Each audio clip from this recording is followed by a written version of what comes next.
আমি যদি একটি বাচ্চাকে জন্মানোর পরে কিচ্ছু না শেখায়, কিচ্ছু না করে, ওর মস্তিষ্ক এরকম ফাঁকাই থাকবে। খাদ্যের বোধ আর শব্দের বোধ ছাড়া কোনো বোধই তৈরি হবে না। কারণ মানুষ সব বোধটাকে নিয়ে প্র্যাকটিস করতে, করতে বড় হয়, তাই না?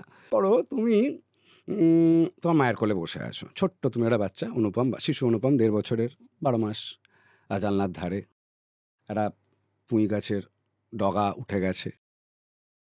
তো একটা ছোট্ট মিষ্টি রঙের পোকা জানলার গোড়া দিয়ে স্ক্রল করতে, করতে যাচ্ছে। তুমি ইনোসেন্ট, ব্ল্যাঙ্ক, তোমার ইনফরমেশন নেই। তুমি দেখলে পোকাটাকে, তুমি পোকাটার দিকে হাত বাড়ালে, তোমার মাও হাত বাড়ালো, হাতটা টেনে নিল, দিয়ে তোমার দিকে তাকিয়ে করলো হু। তুমিও মায়ের মুখটাতে দেখলে, আর তুমি হু, এটা তোমার ছাপলো। মনে করো চীন, তুমি একটি চৈনিক বাচ্চা, তোমার মা চৈনিক, same same same manufacturing, same mechanism.